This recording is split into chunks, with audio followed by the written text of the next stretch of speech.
Hej! Idag har jag något för alla som är intresserade av Sveriges kultur och vad som är typiskt svenskt. Har du hört talas om lattepappor? När jag stötte på uttrycket för första gången blev jag genast nyfiken. Vad betyder det egentligen? Är det bara en rolig etikett eller speglar det något djupare i det svenska samhället? Det fick mig att börja fundera. Vad ligger egentligen bakom fenomenet? Varför pratar vi om lattepappor just i Sverige? Och vad gör de så speciella? Sverige är känt för sitt generösa system för föräldraledighet och sitt arbete för jämställdhet. Men hur fungerar det i praktiken? Det är just de här frågorna jag ville få svar på. Jag tänkte att det kunde vara kul att utforska detta och prata lite mer om vad jag har lärt mig. I Sverige är det vanligt att pappor tar föräldraledighet och hjälper till med barnen. De kallas ofta skämtsamt för lattepappor för att de brukar ses promenera runt med barnvagnar och kanske ta en kaffe på stan samtidigt. Jag hittade några artiklar om detta och tänkte dela med dig. De är inte helt nya, men jag tror att fenomenet fortfarande är aktuellt. Men eftersom jag inte bor i Sverige får du gärna berätta för mig om något har förändrats. En av artiklarna i The Guardian berättar om en brittisk man, Richard, som blev lattepappa i Malmö.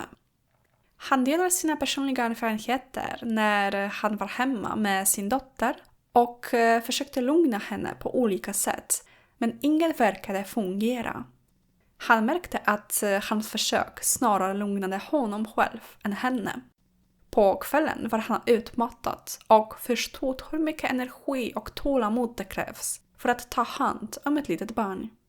Med tiden har han lärt sig att sätta barnens behov först, utvecklat mer tålamod och anpassat sig till en enklare social livsstil.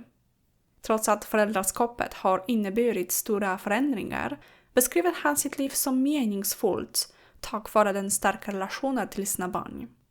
Detta är ett konkret exempel på hur lattepappor upplever föräldraledigheten. En vardag fylld av utmaningar, men också stora belöningar. I andra länder är det fortfarande ovanligt att pappor är hemma med sina barn och därför får många aldrig den erfarenheten. Richard reflekterar över detta och säger att det är något som andra pappor aldrig kommer att förstå. Han erkänner också att han inte hade någon aning om hur mycket hans fru gjorde innan han själv blev föräldraledig. Han upptäckte skillnaden mellan att vara en kvälls- och helgpappa och att vara en heltidspappa. När du är hemma med ett barn varje dag måste du anpassa dig till deras rutiner och lösa små problem hela tiden. Och det kan du bara förstå om du gör det själv. En annan artikel jag läste tar upp lattepappor ur ett annat perspektiv. Deras stil. De beskrivs som moderna, självsäkra män med trimmat skägg som torkar sina barns näsor och byter blöjor utan problem. De spenderar också tid på stan tillsammans med sina barn och ser samtidigt snygga ut, ofta med vita skjortor, jeans och såklart läderskor. Dessa pappor är inte bara praktiska. De ses också som stiliga och maskulina. De har accepterat sina roller som moderna män och blivit symboler för jämställdhet. Med sina kaffekoppar och barnvagnar har de blivit ett slags internationella symboler för den nya pappan. Men varför är just Sverige så känt för sina lattepappor? Det svenska systemet visar inte bara hur man kan stötta familjer, utan det bidrar också till en bredare acceptans av pappans roll i hemmet. En viktig del av detta är det generösa systemet för föräldraledighet. Här får föräldrar dela på 480 dagar och under större delen av tiden får de 80% av lönen. Dessutom finns det bonusar som gör att både mammor och pappor uppmuntras att ta ledigt. Det är tack vare dessa förutsättningar som många pappor kan ta en aktiv roll i familjelivet och bli en del av vardagen med sina barn.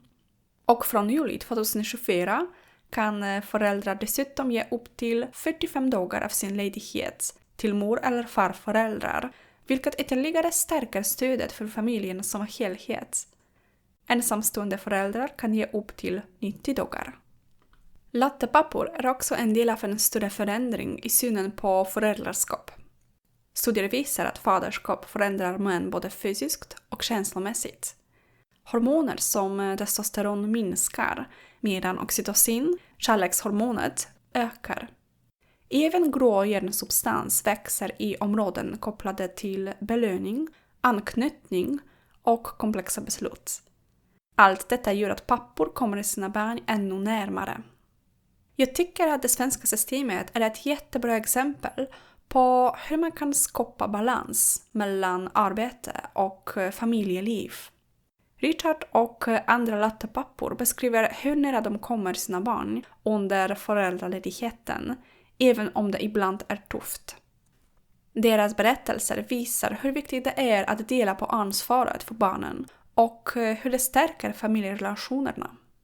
Och ordet lattepappa kanske låter lite skämtsamt, men det står ändå för något positivt. Ett modernt jämställt sätt att se på föräldraskap. Sverige är ett av de länder där detta fungerar bäst.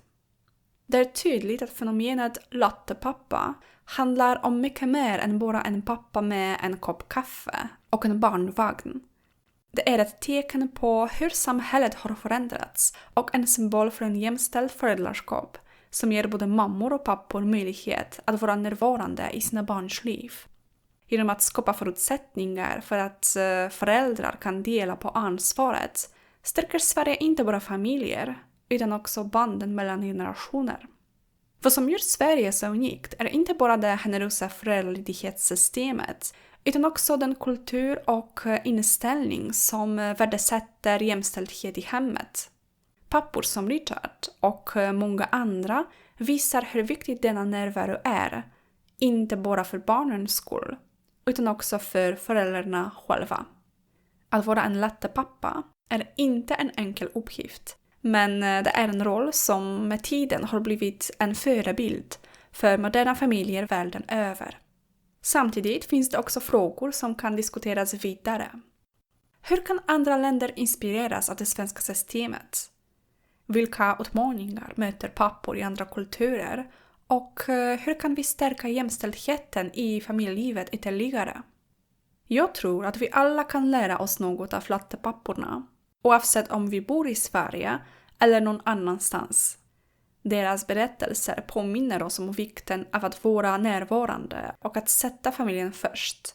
Det är en påminnelse om att jämställdhet i praktiken inte bara handlar om arbetslivet, utan också om hur vi delar ansvar och glädje i vardagen. Lattepappornas berättelser visar att jämställdhet inte bara är en fråga om arbete eller politik.